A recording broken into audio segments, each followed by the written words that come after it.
ನಮಸ್ಕಾರ. ಓಂ ವ್ಯಾಸ ಚಾನಲ್ಗೆ ಆಧಾರದ ಸ್ವಾಗತ ಸುಸ್ವಾಗತ. ಗೆಳೆಯರೆ, ನಮ್ಮ ಓಂ ವ್ಯಾಸ ಚಾನಲ್ನಲ್ಲಿ ನಾವು ಬಹಳ ಕಾರ್ಯಕ್ರಮವನ್ನು ಹಮ್ಮಿಕೊಂಡಿದ್ದೇವೆ. ಅಂದರೆ ಆದಿರಂಗ, ಮಧ್ಯರಂಗ, ಅಂತರಂಗ ಅಂತ ಹೇಳಿ 3 ರಂಗನಾಥ ಸ್ವಾಮಿಯ ದರ್ಶನ ಏಕದಿನದಲ್ಲಿ ಮಾಡುವುದು ಬಹಳ ಶ್ರೇಯಸ್ಸು ಮತ್ತು ಪುಣ್ಯ. ಈ ಥರದ ಕಾರ್ಯಕ್ರಮಗಳು ನಮ್ಮಲ್ಲಿದೆ. ಸೊ ದಯವಿಟ್ಟು ತಮ್ಮ ಹೆಚ್ಚಿನ ಸಂಖ್ಯೆಯಲ್ಲಿ ತಾವು ಭಾಗವಹಿಸಿ ನಮಗೆ ಪ್ರೋತ್ಸಾಹ ನೀಡಿದ್ದಲ್ಲಿ ನಾವು ಇನ್ನೂ ಮುಂದುವರಿಯಲು ಸಾಧ್ಯವಾಗುತ್ತದೆ. ತಮಗೆ ಅನಿಸಿಕೆಗಳೇನಾರಿದ್ದರೆ, ನಿಮಗೇನಾರ ಕ್ವೇರೀಸ್ ಇತ್ತು ಅಂದರೆ ನೀವು ಕೆಳಕಂಡ ನಂಬರ್ಗಳಲ್ಲಿ ನಮಗೆ ಫೋನ್ ಮಾಡ್ಬೋದು. ಈ ವ್ಯವಸ್ಥಾಪಕರ ಹೆಸರು ಬಾಲಕೃಷ್ಣ ಅಂತ ಹೇಳಿ, ಅವರ ನಂಬರನ್ನು ನಿಮಗೆ ಈಗ ಸಿಸ್ಟಮಲ್ಲಿ ಡಿಸ್ಪ್ಲೇ ಕಾಣುತ್ತೆ. ತಾವು ದಯವಿಟ್ಟು ಅದನ್ನು ನೋಡಿಕೊಂಡು ತಮಗೆ ಅವಶ್ಯಕತೆ ಇದ್ದಲ್ಲಿ ಹೇಳಿ. ವಯಸ್ಸಾದವರಾಗಲಿ ಹುಡುಗರಾಗಲಿ ಎಲ್ಲ ಮೀಲ್ಸ್ ಸಮೇತ ನಿಮ್ಮನ್ನು ಹುಷಾರಾಗಿ ಕರ್ಕೊಂಡು ಬರ್ತೀವಿ. ಇದನ್ನು ಮಾಡಿದರೆ ಮಹಾಪುಣ್ಯ ಮತ್ತು ಮೋಕ್ಷ ಅಂತ ಹೇಳ್ತಾರೆ. ಮತ್ತೆ ಹೇಳ್ತೀನಿ, ಆದಿರಂಗ, ಮಧ್ಯರಂಗ, ಅಂತ್ಯರಂಗ. ಸೊ 3 ರಂಗನಾಥ ಸ್ವಾಮಿಯ ದರ್ಶನವನ್ನು ಏಕಕಾಲದಲ್ಲಿ ಮಾಡುವಂತಹ ಒಂದು ವಿಶೇಷ ಕಾರ್ಯಕ್ರಮ ಇದು ನಾವು ನಡೆಸ್ತಾ ಇದ್ದೀವಿ. ಚೆನ್ನಾಗಿ ನಡೀತಿದೆ. ತಮ್ಮ ಸಹಕಾರ ಇದ್ದರೆ, ಇನ್ನೂ ಹೆಚ್ಚಿನ ಸಂಖ್ಯೆಯಲ್ಲಿ ಭಾಗವಹಿಸಿದರೆ ತುಂಬ ಚೆನ್ನಾಗಿ ಮಾಡ್ಬೋದು ಅಂತ ತಮ್ಮಲ್ಲಿ ಪ್ರಾರ್ಥನೆ. ಆಲ್ಸೋ ನೀವು ಇನ್ನೊಂದು ನಮ್ಮ ಸಿಸ್ಟಮ್ನಲ್ಲಿ, ಅಂದರೆ ನಮ್ಮ ಓಂ ವ್ಯಾಸ ಚಾನಲ್ನಲ್ಲಿ ಹೆಚ್ಚು ಲೈಕ್ ಮಾಡಿ, ಶೇರ್ ಮಾಡಿ, ಮತ್ತು ನಿಮ್ಮ ಫ್ರೆಂಡ್ಸ್, ನಿಮ್ಮ ಯಾರು ಬಂಧು ಬಳಗ ಎಲ್ಲ ಇದ್ದಾರೆ ಎಲ್ಲರಿಗೂ ಶೇರ್ ಮಾಡಬೇಕು ಅಂತ ಒಂದು ಪ್ರಾರ್ಥನೆ. ಮತ್ತು ನಮ್ಮನ್ನು ಇನ್ನೂ ಪ್ರೋತ್ಸಾಹ ಕೊಡಿ. ನಾವು ಇನ್ನೂ ಮುಂದೆ ಬಂದು ತಮಗೆ ಬೇಕಾಗಿರುವಂಥ ಎಲ್ಲ ಕಾರ್ಯಕ್ರಮಗಳನ್ನು ಸುಲಲಿತವಾಗಿ ಮಾಡಿಕೊಡ್ತೀವಿ. ನಾವು ಒಂದು ಹೊಸ ಕಾರ್ಯಕ್ರಮವನ್ನು ಹೊಂದ್ಕೋಬೇಕು ಅಂತ ಒಂದು ಆಸೆ ಇದೆ ನಮ್ಮಲ್ಲಿ. ಅದು ತಮ್ಮ ಪ್ರೋತ್ಸಾಹದ ಮೇಲೆ ನಡೆಯುತ್ತೆ. ಅಂದರೆ ಪ್ರತಿಯೊಬ್ಬ ವ್ಯಕ್ತಿಗೂ ಒಂದೊಂದು ಊರಿನ, ಅಂದರೆ ನಾನು ಟ್ರಾವೆಲ್ ಫೀಲ್ಡಲ್ಲಿರೋದ್ರಿಂದ, ಮತ್ತು ಬಾಲಕೃಷ್ಣ ಸರ್ ಸಂಸ್ಥೆಗೆ ವ್ಯವಸ್ಥಾಪಕರಾಗಿರುವ ಬಾಲಕೃಷ್ಣ ಸರ್ ಅವರು ರಂಗನಾಥ ದರ್ಶನ ಎಲ್ಲ ಮಾಡ್ತಾ ಇದ್ದಾರೆ. ನಂದು ಟ್ರಾವೆಲ್ಸಲ್ಲಿ ನಾವೇನು ಮಾಡ್ತೀವಿ, ಎಲ್ಲ ಫ್ಲೈಟ್ ಟಿಕೆಟ್ಸು ಮತ್ತು ಪ್ಯಾಕೇಜಸ್ ಎಲ್ಲ ಮಾಡ್ತೀನಿ ಅಂತ ನಾನು ನಿಮ್ಗೆ ಲಾಸ್ಟ್ ಟೈಮ್ ಹೇಳಿದೆ. ಇದು ನನ್ನ ಜಾಹೀರಾತು ಕೊಡಬೇಕು ಅಂತ ನಾನು ಹೇಳ್ತಿಲ್ಲ ಫ್ರೆಂಡ್ಸ್. ನಾನು ಏನಂತ ಹೇಳೋದು ಅಂದರೆ, foreign travel, Singapore, Malaysia, Bangkok, Pattaya, UK, Europe, Dubai, USA ಎಲ್ಲದಕ್ಕೂ ಹೋಗ್ತೀವಿ ನಾವು. ಆದರೆ ಸತ್ಯ ಹೇಳ, ನಮ್ಮ ದೇಶದಲ್ಲಿ ನಿಧಿ ಇದೆ ಫ್ರೆಂಡ್ಸ್. ಎಷ್ಟು ಚೆನ್ನಾಗಿದೆ ಅಂದರೆ ಗೆಳೆಯರೆ, ನೀವು ನೋಡಬೇಕು. ಆಹಾ, 7 ಸಿಸ್ಟರ್ಸ್ ಅಂದರೆ ಎಲ್ಲ ಪೀಕ್ಸ್ ನೋಡ್ಬೋದು ನೀವು. ಹಿಮಾಲಯ ನೋಡ್ಬೋದು, ಭೂಟಾನ್ ನೋಡ್ಬೋದು, ಸಿಕ್ಕಿಂ ನೋಡ್ಬೋದು, ಡಾರ್ಜಿಲಿಂಗ್ ನೋಡ್ಬೋದು, ಮತ್ತು ನಮ್ಮ ಅತ್ಯಂತ ಸುಂದರವಾಗಿರುವ ಶ್ರೀನಗರನ ಪ್ಲೇ ಗ್ರೌಂಡ್ ಆಫ್ ಇಂಡಿಯಾ ಅಂತ ಹೇಳ್ತೀವಿ. ಯುರೋಪ್ ಪ್ಲೇ ಗ್ರೌಂಡ್ ಹೇಗೆ ಸ್ವಿಟ್ಜರ್ಲೆಂಡ್ ಆಗುತ್ತೋ ಹಾಗೆ ಇಂಡಿಯಾ ಪ್ಲೇ ಗ್ರೌಂಡ್ ಬಂದು ಶ್ರೀನಗರ ಆಗುತ್ತೆ. ಶ್ರೀನಗರ ಅತ್ಯಂತ ಸುಂದರವಾಗಿರೋ ಸ್ಥಳ. ಇಲ್ಲಿ ನಿಮಗೆ ಡಾಲ್ ಲೇಕ್ ಅಂತ ಬರುತ್ತೆ, ಕೇಬಲ್ ರೈಡ್ ಬರುತ್ತೆ, ಅದನ್ನು ಗೊಂಡಾಳ ರೈಡ್ ಅಂತಲೂ ಹೇಳ್ತೀವಿ. ಮತ್ತು 2 ದಿನ ಹೌಸ್ ಬೋಟಲ್ಲಿ ನಾವು ಉಳ್ಕೋಬೋದು. ಈ ಥರ ಸುಂದರವಾಗಿರುವ, ತುಂಬ ಚೆನ್ನಾಗಿರುವಂಥ ಒಳ್ಳೆ ವ್ಯವಸ್ಥೆ ಮಾಡಿ ನಿಮ್ಮನ್ನು ಕರ್ಕೊಂಡು ಹೋಗ್ತೀವಿ. ಇದಕ್ಕೂ ನೀವು ನಮ್ಮನ್ನು ಕಾಂಟ್ಯಾಕ್ಟ್ ಮಾಡ್ಬೋದು. ನಾನು ಇಲ್ಲಿ ಮಾತಾಡ್ತಿರೋದು ಏನಂದರೆ, ಎಷ್ಟೇ ನಾವು ಫಾರಿನ್ಗೆ ಹೋದರೂ ನಮ್ಮ ದೇಶದ ಟೂರಿಸಮ್ನ ನಾವು ಇಂಪ್ರೂವ್ ಮಾಡಬೇಕು ಅಂತಲೇ ನನಗೊಂದು ಆಸೆ ಗೆಳೆಯರೆ. ಹೇಗೆ ಅಂದರೆ, ನಾವು ಹೆಚ್ಚಿನ ಸಂಖ್ಯೆಯಲ್ಲಿ ಶ್ರೀನಗರ ನೋಡ್ಬೋದು. ಫಾರಿನ್ಗೆ ಹಾಕ್ತೀವಿ ದುಡ್ಡು, 1.5 ಲಕ್ಷ, 2 ಲಕ್ಷ, 3 ಲಕ್ಷ ನಾವೆಲ್ಲ ಹಾಕೋಬೋದು. ನಮ್ಮ ದೇಶದಲ್ಲೇ ನಾವು ಇನ್ವೆಸ್ಟ್ ಮಾಡಿದ್ರೆ ಫಾರಿನ್ಗೆ ಹೋಗೋದು ತಪ್ಪು ಅಂತ ನಾನು ಹೇಳ್ತಿಲ್ಲ. ಇಲ್ಲಿ ನಾನೇನು ರಿಕ್ವೆಸ್ಟ್ ಮಾಡ್ಕೊಳ್ತೀನಿ ಅಂದರೆ, ಕಾಶ್ಮೀರ್ ಇದೆ ಅಂದರೆ ನೀವು ಜಮ್ಮುಗೆ ಹೋಗ್ಬೋದು.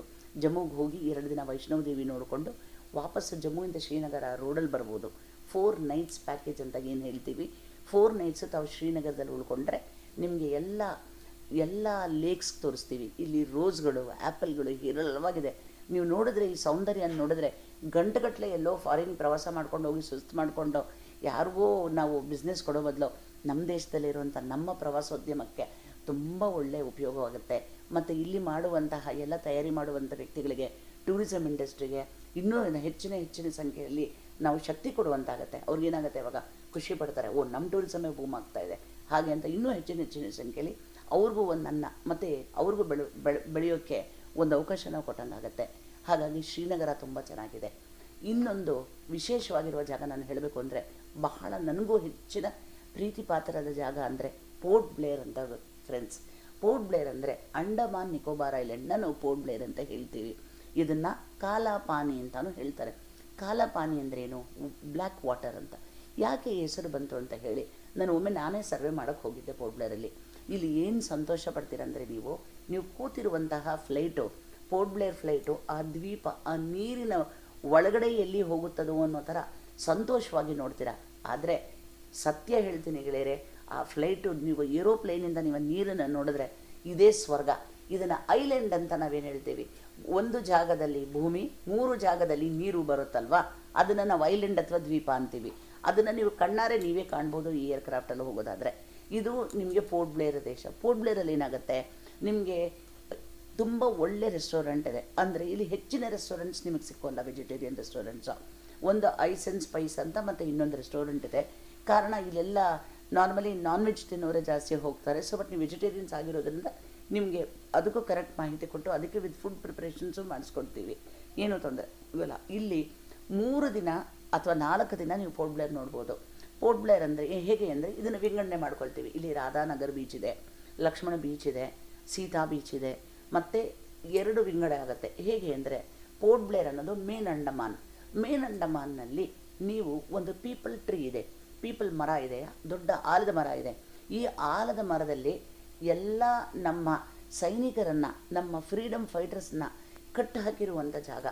ನೀವು ನೋಡಿದರೆ ನಿಜಕ್ಕೂ ಆಶ್ಚರ್ಯ ಪಡ್ತೀರಾ, ಇಷ್ಟೆಲ್ಲ ಅನುಭವಿಸಿದ್ರ, ನಾವು ಇಷ್ಟು ಸ್ವಾತಂತ್ರ್ಯವಾಗಿರೋಕ್ಕೆ ನಮ್ಮ ಹಿರಿಕರು ಇಷ್ಟೆಲ್ಲ ಕಷ್ಟಪಟ್ಟಿದ್ದಾರೆ ಅಂತ ನಿಮಗೆ ಆಶ್ಚರ್ಯ ಆಗುತ್ತೆ. ಅಲ್ಲಿ ಅವರುಗಳನ್ನ ಹಿಂದೆ ಕೈ ಕಾಲು ಕಟ್ಟಿಬಿಟ್ಟು ಆ ಒಂದು ಬಂಡೆ ಕಲ್ಲಿನ ಮೇಲೆ ನಿಲ್ಲಿಸಿ ಹೊಡಿತಿದ್ರಂತೆ ಚಳಿಯೇಟಲ್ಲಿ ಬ್ರಿಟಿಷರ್ಸು. ಇದೆಲ್ಲ ನೋಡೋಕೆ ಬಹಳ ಸುಂದರ ಆಗುತ್ತೆ. ಮತ್ತು ಅವಾಗ ನಮ್ಗೆ ಅರಿವಾಗುತ್ತೆ, ನಮ್ಗೆ ಸ್ವಾತಂತ್ರ್ಯ ಎಲ್ಲ ಇಷ್ಟೆಲ್ಲ ಕಷ್ಟಪಟ್ಟು ನಮಗೆ ತೆಕ್ಕೊಟ್ಟಿದ್ದಾರೆ, ಇಷ್ಟು ಸುಂದರವಾಗಿರುವ ತಾಣ, ಇದನ್ನೆಲ್ಲ ಬಿಟ್ಬಿಟ್ಟು ನಾವು ಫಾರಿನ್ಗೆ ಹೋಗ್ತಾ ಇದ್ವಲ್ಲ ಅಂತ. ಇಲ್ಲಿ ಇನ್ನೊಂದು ಏನಾಗುತ್ತೆ ಅಂದರೆ 10-15 ಜನ ನಿಂತ್ಕೊಂಡು ಚಳಿಯೇಟು ತಿಂತಿರುವಂಥ ಜಾಗ. ಅದು ಈಗಲೂ ನೀವು ನೋಡಿದ್ರೆ, ಅಲ್ಲಿ ನೀವು ನೋಡಿದ್ರೆ ನಿಮ್ಗೊಂಥರ ಮೈ ರೋಮಾಂಚನ ಆಗುತ್ತೆ. ಮತ್ತು ಬ್ರಿಟಿಷರ್ಸ್ಗೆ ಬೇರೆ, ಬ್ರಿಟಿಷ್ ಕಳ್ಳರಿಗೆ ಬೇರೆ ಜೈಲು, ನಮ್ಮ ಭಾರತೀಯರಿಗೆ ಬೇರೆ ಜೈಲು ಅಂತ ಇರ್ತಿತ್ತಂತೆ ಫ್ರೆಂಡ್ಸ್. ಅಲ್ಲಿ ಭಾರತೀಯರಿಗೆ ಬೇರೆ ಜೈಲು ಅನ್ನೋದಲ್ಲಿ ಅವರಿಗೆ ಊಟಕ್ಕೆ ಅನ್ನ ಕೊಡ್ತಾ ಇರಲಿಲ್ಲ, ಭತ್ತವನ್ನು ಕುಟ್ಟಿ ಆ ಭತ್ತ ಪುಡಿ ಮಾಡಿರುವಂತಹ ಕುಟಾಣಿಯಲ್ಲಿ ಅದನ್ನು ಬಟ್ಲಲ್ಲಿ ಹಾಕ್ಕೊಡೋರಂತೆ, ಇದನ್ನೇ ತಿನ್ನುವಂತ. ತುಂಬ ಚಿತ್ರಹಿಂಸೆ ಅನುಭವಿಸಿದ್ದಾರೆ ಪಾಪ ನಮ್ಮ ಫ್ರೀಡಮ್ ಫೈಟರ್ಸ್ ಎಲ್ಲ. ಮೇಲ್ಗಡೆ ರೂಮ್ಗಳಿದೆ ಗೆಳೆಯರೆ. ರೂಮ್ ಹೇಗಿದೆ ಅಂದರೆ ಒಂದು ಸಣ್ಣ ಓಣಿ ಥರ, ಅಲ್ಲೇ ಮಲ್ಕೊಳ್ಳೋದು, ಮತ್ತು ಒಂದು ಸಣ್ಣ ಕಿಟಕಿಗೂ ಇಲ್ಲ, ಎತ್ತರವಾಗಿರುವ ಒಂದು ಗವಾಕ್ಷಿ ಥರ ಬರುತ್ತೆ. ಗವಾಕ್ಷಿ ಅಂದರೆ ಹಳೆ ಕಾಲದ ಮನೆಯಲ್ಲಿ ಆ ಹಿತ್ತಲು ಗಿಡದಲ್ಲಿ ಒಂದು ಸ್ಕ್ವೈರ್ ಆಗಿರುವಂಥ ಒಂದು ಜಾಗನ ನಾವು ಗವಾಕ್ಷಿ ಅಂತಿದ್ವಲ್ಲ, ಆ ಥರ ಗವಾಕ್ಷಿ ಬರುತ್ತೆ. ಅಲ್ಲಿ ಮಾತ್ರ ಬೆಳಕು ಬರುತ್ತೆ. ಇದಕ್ಕೆ ಒಂದು ಸುಂದರವಾಗಿರುವ ಒಂದು ಪ್ರೋಗ್ರಾಮ್ ಮಾಡ್ತಾರೆ. ಆ programme sound and light show. ಇಲ್ಲಿ ಏನು ಮಾಡ್ತಾರೆ ಅಂದರೆ, ಈ ಮರದ ನೆರಳಲ್ಲಿ ನಮ್ಮನ್ನೆಲ್ಲರಿಗೂ ಚೇರ್ಸ್ ಎಲ್ಲ ಹಾಕಿ, ನಾವು ಕಾಣೋಲ್ಲ ಫ್ರೆಂಡ್ಸ್, ನಿಮಗೆ ಕಾಣ್ತೀವಿ. ಇದು ಇರುವಂಥ ಎಲ್ಲ ಜೈಲ್ಗಳಲ್ಲಿ ಪ್ರತಿಯೊಂದು ಜೈಲಿಗೂ ಒಂದೊಂದು ಕಲರ್ ಬಣ್ಣದ ದೀಪ ಹಾಕಿ ತುಂಬ ಚೆನ್ನಾಗಿ ಮಾಡ್ತಾರೆ ಲೈಟ್ ಶೋ. ಪ್ಲಸ್ ಇಲ್ಲಿ ಪಕ್ಕದಲ್ಲಿ ಯಾವ್ಯಾವ ಕಳ್ಳರಿದ್ರು, ಅಂದರೆ ಕಳ್ಳರು ಅಂತಲ್ಲ, ಕ್ಷಮೆ ಕೇಳ್ತೇನೆ, ಇಲ್ಲಿ ಪ್ರತಿಯೊಬ್ಬರು ಯಾರ್ಯಾರು ಸ್ವಾತಂತ್ರ್ಯ ಹೋರಾಟ ಮಾಡಿದವರಿದ್ರು, ಅವ್ರು ಯಾರ್ಯಾರನ್ನ ಜೈಲಲ್ಲಿ ಹಾಕಿದ್ರು, ಯಾವ್ಯಾವ ಥರ ಮಾಡಿದ್ರು ಅಂತ ಒಂದು ಸಣ್ಣ ಮ್ಯೂಸಿಯಂ ಮಾಡಿದ್ದಾರೆ. ನೀವು ಅದ್ರ ಒಳಗಡೆ ಹೋಗಿ ಬರೋದು ನೋಡಿದ್ರೇ ನಿಮಗೆ ಕರುಳು ಚುರುಕಂಡ್ಬಿಡುತ್ತೆ, ಅಷ್ಟು ಚೆನ್ನಾಗಿದೆ. ಮತ್ತು ಇವ್ರು ಎಲ್ಲೇ ಹೋಗಿ ತಪ್ಪಿಸ್ಕೊಂಡು ವಾಪಸ್ ಎಲ್ಲೂ ಬರೋಕ್ಕಾಗ್ತಾ ಇರಲಿಲ್ಲ. ಕಾರಣ ಸುತ್ತಲೂ ನೀರು, ಖಂಡಿತ ಈಜು ಮಾಡೋಕ್ಕಾಗಲ್ಲ, ಹಡಗು ಗಿಡಗು ಯಾವುದೂ ಇಲ್ಲ. ನೀವು ಹಡಗನ್ನು ಹುಡ್ಕೊಂಡು ಹೋದರೆ ಅವ್ರನ್ನ ಸುಟ್ಟು ತಳ್ತಿದ್ರು. ಆ ಜಾಗದಲ್ಲಿ ಒಂದು ಸಣ್ಣ ಓಣಿ ಇದೆ. ಇವರು ಮಾಡಿದಂಥ ತಪ್ಪು, ಪ್ರಯತ್ನಪಟ್ಟು ಅವ್ರನ್ನ ಎದೆ ಕುಟ್ಟಿ ಆ ದೇಹನ ತೆಗೆದು ನೀರಲ್ಲಿ ಹಾಕ್ತಾಯಿದ್ರು. ಸತ್ತೋಯ್ತು ಅಂತಂದರೆ ಅಲ್ಲೇ ಬಿಟ್ಬಿಡೋರು ಅವ್ರನ್ನ. ಇದಕ್ಕೆ ಕಾಲಪಾನಿ ಅನ್ನೋದು. ಕಾಲ ಅಂದರೆ ಕಪ್ಪು, ಕೆಟ್ಟದ ಅಂಶ ಅಂತ. ಹಾಗಾಗಿ ಇವರೆಲ್ಲ ಸತ್ತೋದ್ರು. ಆದರೆ ನಾನಲ್ಲೊಬ್ಬರನ್ನ ಭೇಟಿಯಾದೆ, ಅವ್ರು ಅದೇ ಹೇಳ್ತಿದ್ರು, ನಿಮಗೆ ಹಿಂದಿ ಬರುತ್ತಾ ಅಂತ ಕೇಳಿದ್ರು. ನಾನು ಸಾಧಾರಣ ಹಿಂದಿ ತುಂಬ ಚೆನ್ನಾಗಿ ಮಾತಾಡ್ತೀನಿ. ಅವಾಗ ಹೇಳಿದೆ, ಹೌದು ಚೆನ್ನಾಗಿ ಬರುತ್ತೆ ಅಂತ. ಇದು ಕಾಲಪಾನಿ ಎಲ್ಲ ತೀರ್ಥಯಾತ್ರಾ ಬೋಲೋ ಅಂದರು. ತೀರ್ಥಯಾತ್ರೆ ಮಾಡುವಂಥ ಪುಣ್ಯ ಸ್ಥಳ, ನಮಗಾಗಿ ದೇಹವನ್ನು ತ್ಯಜಿಸಿದಂಥ ಸ್ಥಳ ಅಂತ ಹೇಳಿದ್ರು. ಬಹಳ ಸಂತೋಷಪಟ್ಟೆ ನಾನು. ಆಮೇಲೆ ಪುಸ್ತಕ ಇದೆ. ಆ ಪುಸ್ತಕದಲ್ಲಿ ನಿಮ್ಮ ಎಲ್ಲ ವ್ಯೂಸನ್ನು ನೀವು ಬರಿಬೋದು. ಬರೆಯುವಂಥ ಎಲ್ಲ ವ್ಯೂಸಲ್ಲಿ ಯಾವ್ಯಾವ ಸ್ವಾತಂತ್ರ್ಯ ಹೋರಾಟಗಾರ, ಹತ್ತತ್ರ ಬೆಂಗಾಲಿಂದ 463 ಜನ ತಮ್ಮ ಪ್ರಾಣವನ್ನು ತ್ಯಜಿಸಿದ್ದಾರೆ. ಅದು ಎಲ್ಲ ನೋಡಿಬಿಟ್ಟು ಬಹಳ ಸುಂದರವಾಗಿದೆ. ನಂತರ ತಾವು ಬೀಚ್ಗಳಲ್ಲಿ ಶುದ್ಧವಾಗಿರುವ ಹ್ಯಾವ್ಲಾಕ್ಗೆ ಬರ್ತೀರ.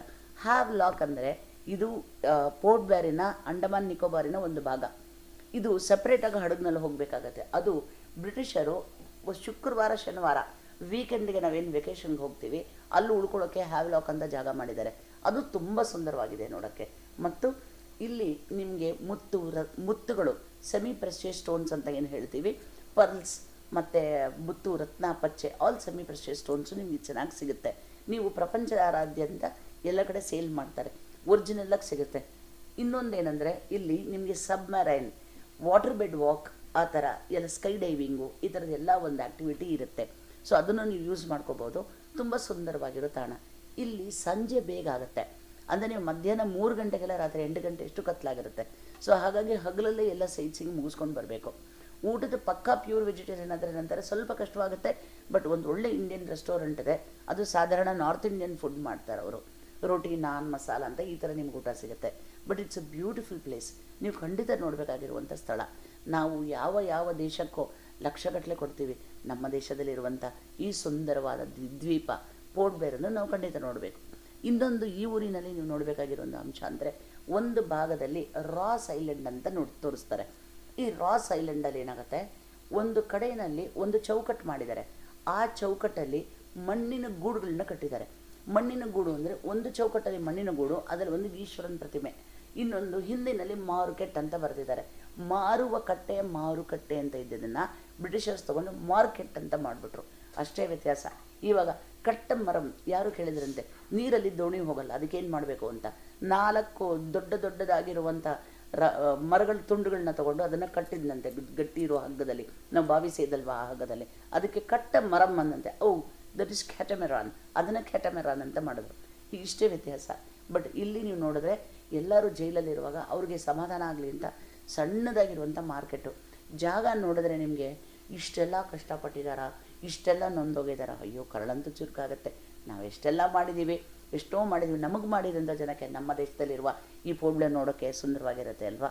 ಶಾಪಿಂಗ್ ಮಾಡೋಕ್ಕೂ ಚೆನ್ನಾಗಿದೆ, ಊಟ ಮಾಡೋಕ್ಕೂ ಚೆನ್ನಾಗಿದೆ, ಸೀನರಿ ಬ್ಯೂಟಿಫುಲ್. ನೀವು ಸೆಲ್ಫಿ ತೊಗೋಬೋದು, ಫೋಟೋಗ್ರಾಫ್ಸ್ ತೊಗೋಬೋದು. It's an extremely beautiful place.